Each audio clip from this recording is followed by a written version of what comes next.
শাসকীয় পক্ষৰ তেখেতে যি ক্ষমতাৰ বলত বলিয়ান হৈ বিটিচিৰ অৰূপ কুমাৰ দে নামৰ যিজন ব্যক্তি আজি বিটিচিৰ ইএম হৈ আছে ফকিৰা গ্ৰামৰ MCLA সেইজন ব্যক্তিয়ে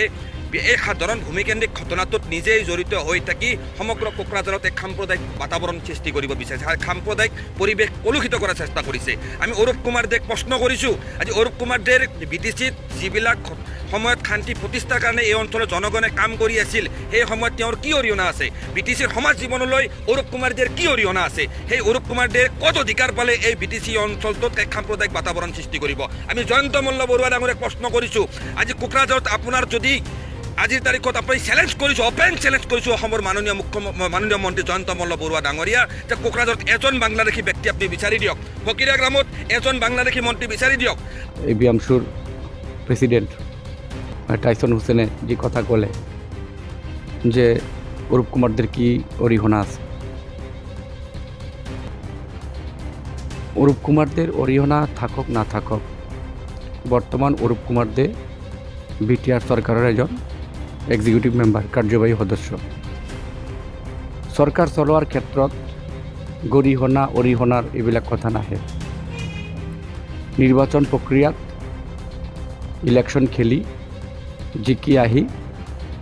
বিজেপি আৰু UPPL মিত্ৰ চৰকাৰত বহি ৰাইজৰ কাম কৰি আছে মই তেখেতক এটা কথা ক'ব বিচাৰোঁ যে বেছি বকিলেই মানুহে লিডাৰ হৈ গ'ল বুলি ভাবিব ল'ব নালাগে মোক ক'লে যে মই সেই ঘটনাটোৰ লগত জড়িত মই হোপলেছ বুলি কৈছোঁ টাইসন হুসেনক you are one of the hopeless leader of ABMSু আপুনি বাহিৰত থাকি পেলাই কি গম পায় কি কথা জানেহে এই ঘটনাস্থলীত কি হৈছে নহৈছে আপুনি জানে সেইদিনা যেতিয়া ঘটনা হৈছিলে মুছলমান সম্প্ৰদায়ৰ মানুহ হিন্দু মানুহক আহি এনেকুৱা আক্ৰমণ কৰিছে আৰু আপুনি এতিয়া তুলসী পাত হ'ব বিচাৰে মই ঘটনাৰ মূল লাগে মুছলমান সম্প্ৰদায়ৰ কাৰণে যিমান কাম কৰিছোঁ না বহুত কম লিডাৰ আছে এনেকুৱা মুছলমান সম্প্ৰদায়ৰ কাম কৰা এই টাইসন হুসেন টকেটিভ চিঞৰ বাহৰ কৰিলোঁ মিডিয়াৰ আগত হেৰি হৈ গ'লোঁ এনেকুৱা নকৰিব অহা দিনত প্ৰব্লেম হৈ যাব যদি এনেকুৱা আপুনি ভুলভাল মন্তব্য স্পেচিয়েলি অৰূপ কুমাৰ দেৰ নামত কয় আপুনি এতিয়া অৰূপ কুমাৰ দেক চিনি পোৱা নাই অৰূপ কুমাৰ দে কোন হয় মই চবৰ লগত মিলি জুলি থকা এজন লিডাৰ গ্ৰাছৰুটত কাম কৰা মই এজন লিডাৰ মই সদায় ৰাইজক ভাল পাওঁ আৰু ৰাইজক ভাল পাই থাকিম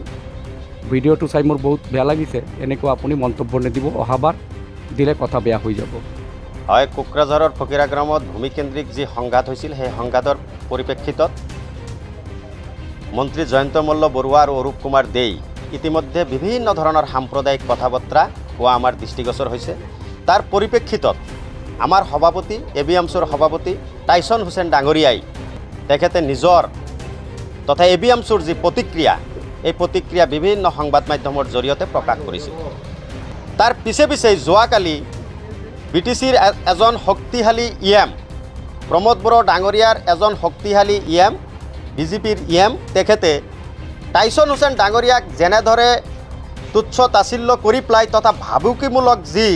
প্ৰৰোচনামূলক যি বক্তব্য প্ৰদান কৰিলে বিভিন্ন সংবাদ মাধ্যমৰ আগত তেখেতক আমি ধিক্কাৰ জনাইছোঁ তেখেতৰ এনে নিজ মানসিকতাক আমি ABMSুৰ তৰফৰ পৰা কঠোৰভাৱে ধিক্কাৰ জনাইছোঁ নিন্দা কৰিছোঁ তেখেতৰ নিচিনা এজন জনপ্ৰতিনিধিয়ে অপেন চেলেঞ্জ কৰি ABMSুৰ সভাপতি ডাঙৰীয়াক বিভিন্ন প্ৰকাৰৰ ভাবুকি আৰু এই ভাবুকিৰ অন্তৰালত এক হত্যাৰ নিচিনা ষড়যন্ত্ৰৰ নিচিনা ভাবুকি দিয়া আমাৰ দৃষ্টিগোচৰ হৈছে আৰু পৰিলক্ষিত হৈছে ইতিমধ্যে আপোনালোকে সকলোৱে জ্ঞাত যে যোৱা সময়ছোৱাত 2017 চনত ইতিমধ্যে আমাৰ এজন সভাপতি কোকৰাঝাৰ চহৰৰ মাছ মজিয়াত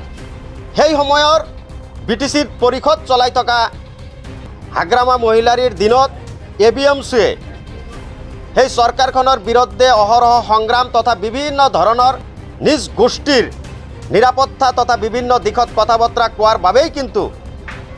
লাফিকুল ইছলাম আহমেদক কোকৰাঝাৰৰ মাজমজিয়াক গুলিয়াই হত্যা কৰা হৈছিল ঠিক অনুৰূপ ধৰণে তেখেতে আমাৰ সভাপতি ডাঙৰীয়াই এই কোকৰাঝাৰৰ ঘটনাটোক লৈ পেলাই কিছু প্ৰতিক্ৰিয়া সংবাদ মাধ্যমত প্ৰকাশ কৰাৰ লগে লগেই